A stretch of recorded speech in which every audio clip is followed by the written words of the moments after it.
Hello everyone, welcome to KTV Telugu. Jaganmohan రెడ్డిని గద్దె దించటమే తన లక్ష్యమన్న పవన్ కళ్యాణ్ చంద్రబాబును ముఖ్యమంత్రిని చేయటమే తన అజెండాగా భావిస్తున్నారని సీనియర్ కాపు నాయకుడు మాజీ మంత్రి చేగొండి హరిరామ జోగయ్య అంటున్నారు. దానివల్ల పవన్ కళ్యాణ్ కలలు కంటోన్న ప్రయోజనాలు నెరవేరవని ఆయన స్పష్టం చేస్తున్నారు. రాష్ట్ర జనాభాలో 25% మేరకు ఉన్న కాపులు రాజ్యాధికారం వస్తుందన్న ఆశతోనే పవన్ కళ్యాణ్ వెంట నడవాలని అనుకుంటున్నారని, కానీ పవన్ మాత్రం మొత్తం అధికారాన్ని చంద్రబాబు నాయుడు చేతిలో పెట్టడానికి సిద్ధమైపోయారని జోగయ్య వ్యాఖ్యానించారు.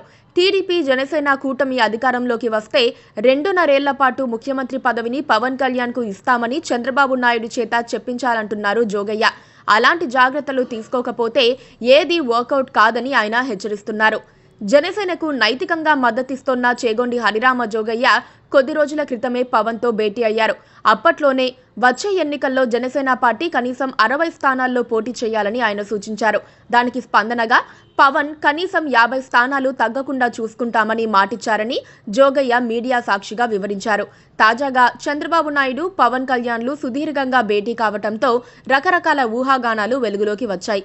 జనసేనకు 27 స్థానాలు మాత్రమే ఇస్తారని ఓ పత్రికలో రావటాన్ని ప్రస్తావిస్తూ చేగొండి హరిరామ జోగయ్య పవన్ కళ్యాణ్ కు ఓ బహిరంగ లేఖ రాశారు.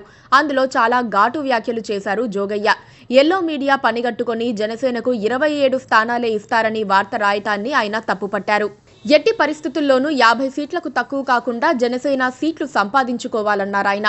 రాయలసీమలో పెద్ద సంఖ్యలో ఉన్న బలిజలు, ఉత్తరాంధ్రలో సత్తా చాటే స్థితిలో ఉన్న తూర్పు కాపులు, గోదావరి జిల్లాలు, గుంటూరు జిల్లాల్లో ఆధిపత్యం చెలాయించగల సంఖ్యలో ఉన్న కాపులకు ఎన్ని స్థానాలు కేటాయిస్తారో తేల్చుకోవాలని సూచించారు జోగయ్య. 2019 ఎన్నికల్లో అన్ని పార్టీలకు చెందిన మొత్తం 31 మంది కాపులు ఎమ్మెల్యేలయ్యారని జోగయ్య వివరించారు. 25% జనాభా ఉన్న కాపులు, 60% మేరకు ఉన్న బడుగు బలహీన వర్గాలకు చెందిన వారు సీఎంలు కాకుండా కేవలం కమ్మ, రెడ్డి కులాలకు చెందిన వారే ముఖ్యమంత్రులవుతున్నారని ఆయన వివరించారు. చంద్రబాబు నాయుడు ఎన్ని సీట్లు ఇస్తే అన్నే సీట్లు తీసుకొని పోటీ చేస్తే 2 పార్టీల మధ్య ఓట్ల బదలాయింపు సక్రమంగా జరగదని జోగయ్య హెచ్చరిస్తున్నారు.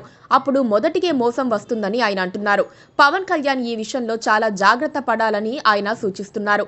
దామాషా ప్రకారం సీట్ల కేటాయింపు జరిగితేనే పవన్ అనుకున్న ప్రయోజనాలు నెరవేర్తాయి తప్ప 25-30 సీట్లతో సరిపెట్టుకుని బరిలోకి దిగితే కాపులు కూడా అండగా నిలిచే పరిస్థితులు ఉండవని తన లేఖలో అభిప్రాయపడ్డారు జోగయ్య.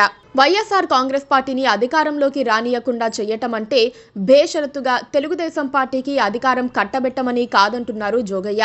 ఈ విషయంలో పవన్ కు క్లారిటీ ఉండాలని ఆయన హితవు పలికారు. జనసేన పొత్తు లేకుండా టీడీపీ ఎన్నికల్లో విజయాలు సాధించలేదని 2019 ఎన్నికల్లోనే తేలిపోయిందన్నారు జోగయ్య. 6% ఉన్న రెడ్లు, 4% ఉన్న కమ్మలు వరుసగా ముఖ్యమంత్రులవుతూ ఉంటే 80% మేరకు ఉన్న ఎస్సీ, బీసీ, మైనారిటీల నుంచి ఒక్క దామోదరం సంజీవయ్య ఒక్కరే ముఖ్యమంత్రి కాగలిగారని జోగయ్య గుర్తు చేశారు. ఈ పరిస్థితి మారాలని బడుగులు కోరుకుంటున్నారని ఆయన అంటున్నారు. వైఎస్ఆర్ కాంగ్రెస్ ను ఢీకొట్టాలంటే జనసేనకు కూడా టీడీపీతో పొత్తు పెట్టుకోవటం అనివార్యమే అన్నారాయన. అయితే పొత్తు పెట్టుకున్నప్పుడు మన అధికారాలు, హక్కులు అన్నిటినీ పట్టుకెళ్లి చంద్రబాబు చేతుల్లో పెడితే ఎవరూ హర్షించరన్నారు. 175 నియోజకవర్గాలున్న ఆంధ్రప్రదేశ్లో కనీసం 3వ వంతు సీట్లైనా జనసేనకు ఇవ్వకపోతే ఎలాగా అని ఆయన నిలదీశారు. సీట్ల సర్దుబాటు కోసం చంద్రబాబుతో భేటీ అయిన సందర్భంలో పవన్ దీనిపై దృష్టి సారించి ఉండాలన్నారు. 3వ వంతు సీట్లలో జనసేన పోటీ చేస్తే పూర్తిగా రాజ్యాధికారం రాకపోయినా పాక్షికంగానైనా కాపులకు అధికారం హస్తగతమవుతుందని ఆయన అభిప్రాయపడుతున్నారు. రాష్ట్ర ప్రయోజనాలే తనకు ముఖ్యమని పదే పదే చెప్పే పవన్ కళ్యాణ్ తన చేతిలో అధికారం లేకపోతే ఆ ప్రయోజనాలు కాపాడడం సాధ్యం కాదని తెలుసుకోవాలన్నారు చేగొండి హరిరామ జోగయ్య. ఈ లేఖపై టీడీపీ కానీ జనసేన అధినేత కానీ ఇంతవరకు స్పందించలేదు. టీడీపీ జనసేనల మధ్య సీట్ల పంపకం తేలితే ఈ విషయంలో క్లారిటీ వస్తుంది.